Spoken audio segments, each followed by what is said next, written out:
This weekend we're heading off into the beautiful KwaZulu Natal Midlands for a weekend away. My husband Andrew actually has a work function and I am tagging along just to enjoy myself. He of course has some sporting functions that he has to attend. Me, well, I'm not that interested in sport, can you tell? So I will definitely be taking along some art supplies and enjoying myself and enjoying the beautiful KwaZulu Natal Midlands area. We live on the coast of KwaZulu Natal where it feels like summer all year round, but it is winter at the moment, and as we start heading up the hill and heading into the Midlands, I can feel the temperature dropping immediately. I think we're in for a rather cold weekend. But first of all, let me show you what art supplies I decided to take along with me. I'm getting ready to go away for the weekend with Andrew, and I'm packing up some of my art supplies to take with me. So I thought I'd very quickly show you what I am taking with me. Now I have decided to take 2 sketchbooks. I am taking a Royal Talens Art Creation sketchbook, which I absolutely love using. And I'm also going to take this little watercolor sketchbook. I think I have shared it with you before.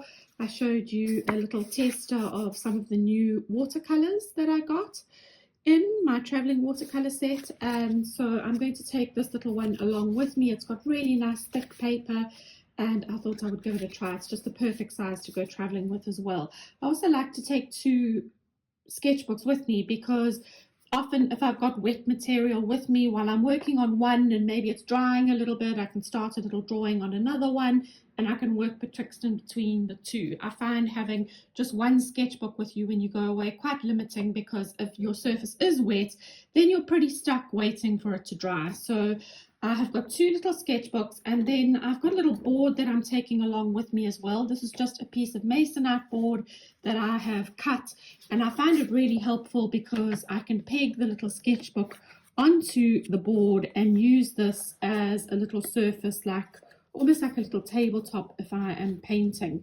So I can rest it on my lap and I can use it to, be able to press on with my sketchbook. So I'm not sure if I'll use it, but I like to pop this into my traveling bag. It doesn't take up much space, but it's really handy to be able to, especially if I'm sitting resting everything on my lap while I'm working. I don't know where exactly I will be creating, or I definitely don't have a chair or anything with me, so chances are I'm going to be sitting on the floor somewhere, or who knows. So this will be really helpful. So I've got my board, I've got my 2 sketchbooks, and then I actually posted a poll up on Instagram to find out whether, should I take my oil paints, should I take my oil paint box, which I haven't actually shared much on this channel before, or should I take my sketchbooks? So I had lots of you saying, why not take both? But honestly, I think Andrew would collapse if he saw me packing more bags with art supplies than clothes. And let it just be said that I've got my art supplies are sorted, but the clothes not yet. So I'm going to get through this really quickly because I haven't even started packing my clothes for the weekend away. So I've got a little traveling watercolor palette here. Now I say a watercolor palette because this is traditionally a watercolor painting palette where you can fill them with little traveling watercolor sets. I think I've shown these to you before. I love to be able to change them. This is actually one that takes 12. They fit into this little area here, but I find that these half pans actually you can perfectly fit more colors in this little central one. So I've chosen a lot of autumnal colors because we are heading into winter here in South Africa. So I know that at this part of the country or the province where we're going to, it is going to be a lot colder. It's inland, so I know there's going to be lots of golden, orangey, rich tones, lots of beautiful, rich, deep browny greens, like olivey greens. I've thrown in 1 or 2 colors here because, I never know if I find some flowers along the way. So there are a few other colors. I love this color for, for skies or reflections on water. So I have packed this little palette, and also should probably let you know that there's a few gouache colors in here that I've decanted as well. So it's not only a watercolor palette. I fill the half pans up myself. I'm also going to be taking along this little palette with me. It is a traveling palette. The problem with gouache is that occasionally they do dry out a little bit, but as soon as they've been given a bit of a spritz with water, they work absolutely fine. And it's just a nice way to decant them into a tiny little palette. This is one of those little traveling palettes. You can actually put it together with a little magnet, and then it serves as a little mixing palette as well. But I've packed this purely because there's one or two lovely colors in here. I love this rich, deep, I think it's actually an English red. And as you can see, this is well used. I love these blues for water and sky. So there's one or two colors in here that I don't have in my other little palettes. So I've decided to throw this in purely because it's nice and small and compact and doesn't take up much space. Then I have packed in my chalk pastels. I love working with my chalk pastels even into a wet surface. So there's a lovely selection of colors in there. And of course, I am also going to be packing a tin with a few of my Neocolor 2s. So I won't show you all of those. This tin has a lovely selection of things inside. I have, of course, added 2 water pens. That reminds me, I need to fill them up. I don't think they've got much water left in them. I'm going to be taking 2 watercolor pens, so I don't need to worry about taking any brushes or any pans with water. I've got 2 watercolor pens. I've got a small selection of markers here that I like to use. Mainly I've got light colors, and I have taken one brown. I also really love this Faber Castel. It's called Earth Green. I love this color, so I thought that would be really great to take with me.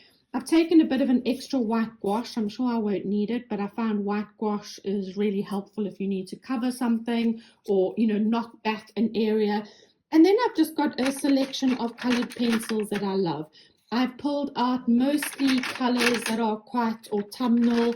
So for example, the greens, a lot of the greens are, sorry, I'm probably crashing around in this tin and making awful noise, and I'm going to curse myself when I'm editing.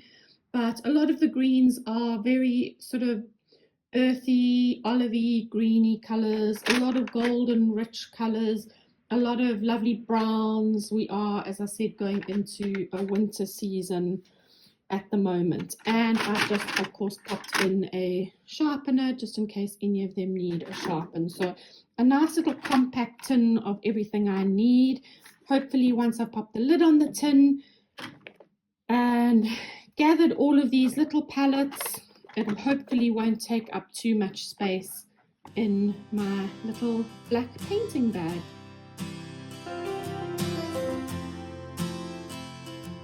Our first night we planned to stay in Nottingham Road, which is a tiny little country town south of the Moy River. It was initially founded in 1905 and named after the Nottingham Regiment, which was stationed there to try and alleviate trouble that had broken out between local farmers and the indigenous San people. Today, Nottingham Road is a popular tourist destination located in the heart of the famous Midlands Meander tourism route in KwaZulu Natal. We're spending the night at the local Nottingham Road Hotel. It's fondly known as Notties. Legend has it that there was an inn situated here as long ago as 1854, where it served as a stop for horse-drawn coaches. The railway line eventually reached Nottingham Road and established what was then known as the Railway Hotel. This became the centre of social activity at the time, and if you've ever visited the area, you will know that not much has changed.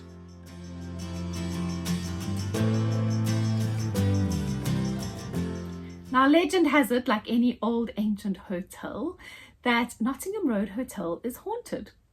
Past guests and staff alike have reported the fact that they have often felt the presence of a lady by the name of Charlotte, who used to be a chambermaid in the hotel, and apparently she's a very house-proud ghost. She often rearranges furniture, or clothes have been packed away into cupboards, or beds have been moved around or made all on their own. Do you believe the legend? Legend has it that Charlotte was apparently jilted and jumped off of the balcony of the room that she was in. Or was she perhaps pushed? So we're at the Nottingham Road Hotel, and there's something that you may not know about this hotel. It is said that this hotel has a ghost that has lived here for many, many years. Do you think we're in the same room that the ghost is supposedly in? Well, if it is, good luck to you, because you're the one that will probably end up on the scene if we suddenly find a ooh in the night. This hotel is famous for the stories of the ghost that inhabits Nottingham Road Hotel. So we'll let you know if we survive the night.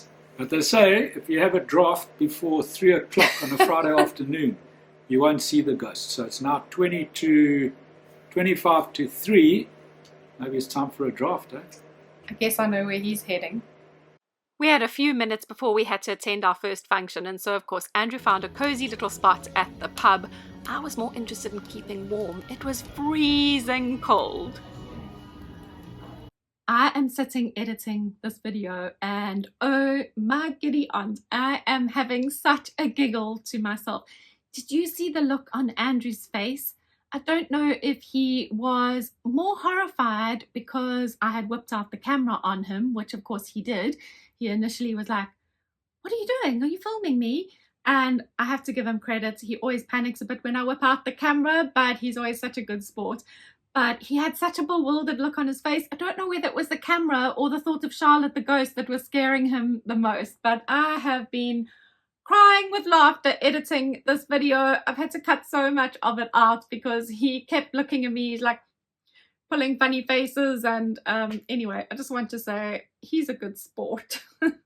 Speaking of sport, we then went on to a sporting function that Andrew had to attend, and I'm not very sporty at all. I instead found some beautiful flowers to photograph, and of course, I thank goodness bumped into an old school friend, and it was so awesome to catch up.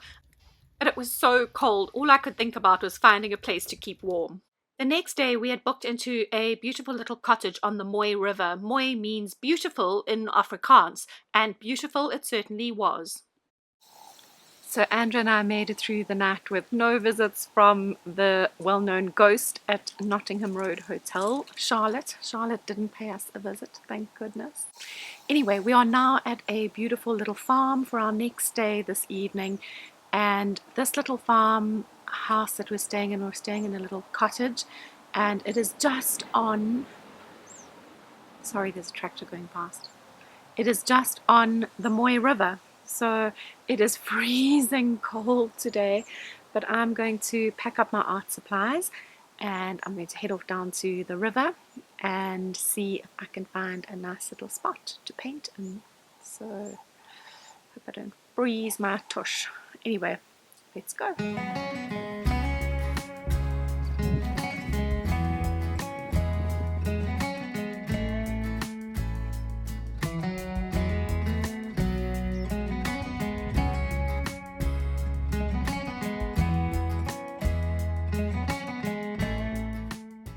I unpacked all my art supplies and found a little spot under a shady tree, bathed in the warm winter sunlight underneath the golden cover of the trees. The light felt absolutely magical, and although it was freezing cold, my soul tank just felt so incredibly full in this beautiful spot.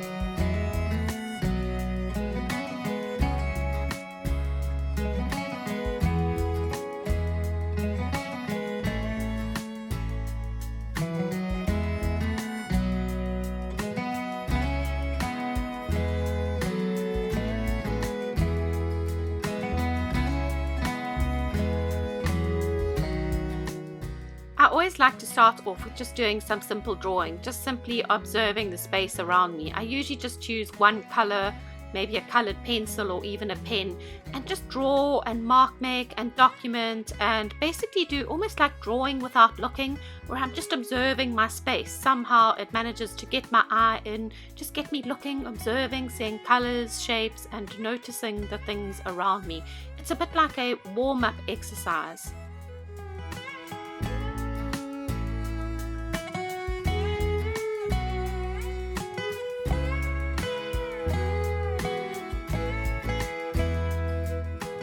Then all the art supplies came out. I made a real mess, but it was such fun observing the colours, the textures, the patterns. I just got stuck in and just lost myself in this beautiful space, just documenting all of the colours, the shapes, the textures, everything I wanted my memory to retain when I got back to my studio.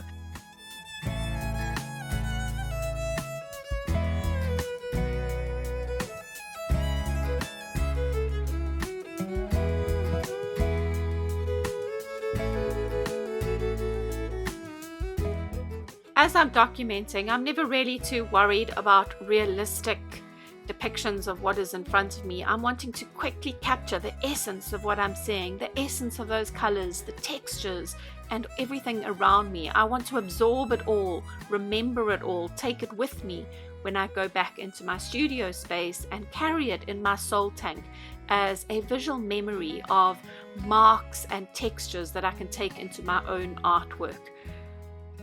A camera is there to document the realistic image. I want to take more than that back to my studio. I want to fill my soul tank with the essence of the space that I've been in.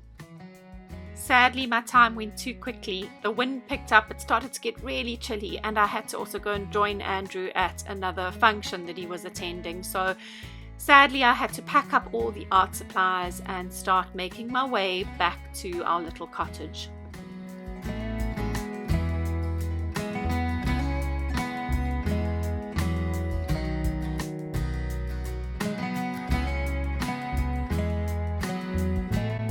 It was freezing cold in the night time. Frost was all over the grass. The grass was actually crunching the next morning, but Andrew and I did take one little last walk down to the river.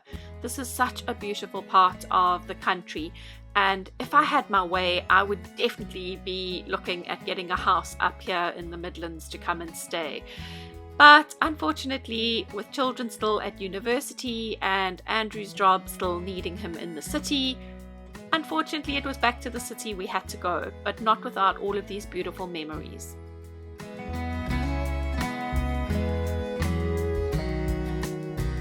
Back from our weekend away, and I thought I would just very quickly give you a little bit of a sketchbook tour, show you some of the things that I did in my sketchbook. I obviously didn't have that much time. I mainly had that one day at the water, and then the one day when I came home and painted some of the flowers that I'd seen at the sporting function. But what I do want to say to you is what happens in the sketchbooks are really a beautiful starting point for me to then create paintings from. Now, I know I haven't shared much about my oil paintings on this channel.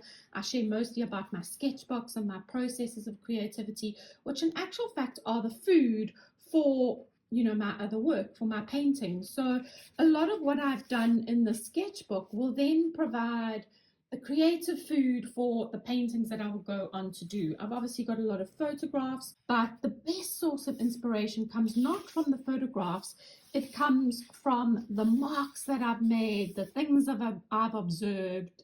And I don't want to just be copying photographs of the scenes, the beautiful scenes that I observed. Where the real juicy bits come in with a painting that I then go and do, it's when I look back and remember the beautiful textures and the marks that I had seen. So what happens in my sketchbooks becomes the creative food for what sparks interesting paintings thereafter. And I'm happy to show you some of the paintings. If it's something you're interested in, let me know.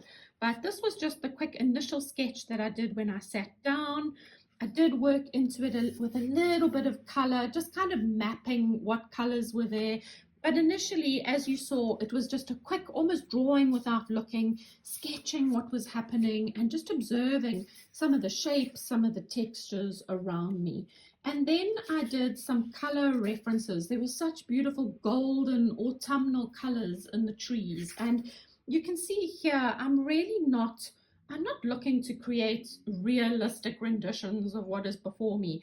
This is almost like sort of taking notes, creative notes for me, creative little memories, like little memory sketches of the colors that were in the shadows. And I know that those are not going to show up in the photographs. I know that those rich, deep, almost russet colors in the trees, in the shadows, in my photographs are probably going to show up as dark areas, where in actual fact, looking at it with my eyes, those shadows, which will show up probably as darker blobs in a photograph, were actually beautiful, deep colors of sort of rusty brown and deep sort of olivey green. So in my sketchbook, it's almost like taking notes. It's like creative note taking of just things I want to remember. When I look at those photographs and I'm painting a painting, I don't want to be just looking at the photograph and copying what I see in the photograph. I want to be transported back to that place where I saw the realistic colors and the beautiful details that a camera just can't pick up. Now, again, you can see here, I'm really just taking notes. I'm picking up the beautiful tones and colors. I mean, it's really these are just little 5-minute sketches. They're really not, you can see here actually, that is a bit of an imprint of this because I was working in the same sketchbook. This might have been a little bit wet. You can see how, can you see this tree here has imprinted? But it actually looks quite lovely. It looks a bit like a ghost tree. I think because I was continued working on the next pages, obviously this tree here has imprinted on. I should have actually had a piece of paper to put in here before I turned the page and continued to work on the next page. But of course, being out and about, you know, that's not the kind of thing I was thinking of. And to be honest with you, it's just about note taking. Like when I look at these images, it transports me back to that place, to the sounds, to the smells, to the sights, to the colors, to the textures. I get that feeling way more looking at my quick little sketches than what I do by looking at the photographs. The photographs are beautiful and an amazing reference, but how I jotted down the colors and the textures and things that I see is way more interesting to me. So that's a bit of a ghost mark. And then the water was just so incredibly beautiful. I really just wanted to take note of some of the colors in the water. So, I mean, you can see I'm not even really, I'm not creating scenes. I'm not creating masterpieces in my sketchbook. I'm just jotting down the colors, the shapes, the patterns, the textures, the things I want to remember, so that when I go back to look at those photographs, I obviously can't stay on the banks of the Moy River forever to paint, as much as I would honestly love to. I am at some point going to be back in my studio and wanting to create artworks from the things that have inspired me there. And this is where the interesting stuff for me is that I documented. So let me see what I documented in this book.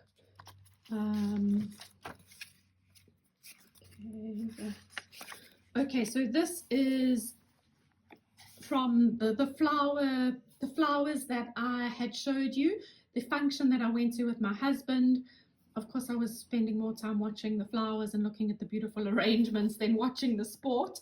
But the bouquet of flowers was just so beautiful. The colors, the way it had been arranged. And I just loved sort of coming back and jotting down some of those mental notes. And I know that this will definitely be something that I will refer back to in a painting. And often when I'm stuck with a painting even, I come back and look at things that I've done. And it might be sort of a color that I've used or something that I've referenced in the image that helps me sort of solve a problem that I'm having in another painting. So this was just the flowers that I documented. And then I really just did one sketch sitting on the river there under the sun, I think in this book. And it was really, I think it was the water that fascinated me most. All the colors in the water, the ripples in the water, the way, you know, the colors of the land around, how it was reflecting in that beautiful water. And then the contrast of the stark, wintry, leafless trees by the sort of wintry foliage, and then of course those dried grasses on the banks of the river that were just so beautiful. So this was just a mental note for me again of, I mean, compositionally it's completely wrong, isn't it? If we look compositionally, this cuts through the half of the page. This tree stump then sort of cuts half of the page as well. So from a compositional perspective, oh goodness, there's so much improvement that could be had here. But to be honest with you, I'm not worried about the composition that's happening here. I'm not worried about creating masterpieces. What I want to do is just get down that feeling, that the color, my response to the textures, the colors, the shapes, and somehow by looking at those things in my sketchbooks, I'm really transported back to that place of observing when all of your senses are involved. I think when you're taking a photograph, it's a very different process, but when you're sitting creating, your senses are so heightened to the sounds, the smells, the textures, the colors that you're seeing. And these are the things that just transport me back to that place of just feeling so stimulated and creatively sort of aware. And I know that these are going to be so useful when I look back on the photographs and now want to create some paintings from them. So if you would like me, I don't share much about my oil paintings, or I haven't as yet, but if you would like me to show you the process of creating some of the oil paintings now, I would love to know. But otherwise, I hope this has given you some inspiration to just pull out your sketchbook, pull out a variety of materials, whatever materials you have at your disposal. I packed quite a lot of stuff to take away with me. I still haven't unpacked it actually, but whatever materials you have, don't worry too much about what they are or what they can do. Just use them to document interesting things in your sketchbook so that you can go back to your creative space and just feel so inspired. I mean, I look at these and I want to squeeze out the paint. I want to find those colors and those textures and marks, and it makes me want to paint. So anyway, thanks for joining me, and I hope you get to pull out your sketchbooks and have some fun too. So I'm almost finished editing this video and I'll be getting it out to you soon. And I just want to say thank you so much for joining me on this journey. I think it's such a privilege to be able to travel around our beautiful country. South Africa is honestly, for all of our political woes and the troubles we have, although every country has its troubles, doesn't it? We really do have the most beautiful, beautiful country, and I'm so glad I get to share just a little bit of it with you. We'll be heading off to the bush, the African bush, sometime soon, so I'll take you along on that trip with me. But nothing gives me greater pleasure than being able to document, being out in our beautiful countryside in my sketchbooks. When I open those sketchbooks, it just takes me back to that beautiful place. Anyway, thanks for joining me, and I hope you will join me again.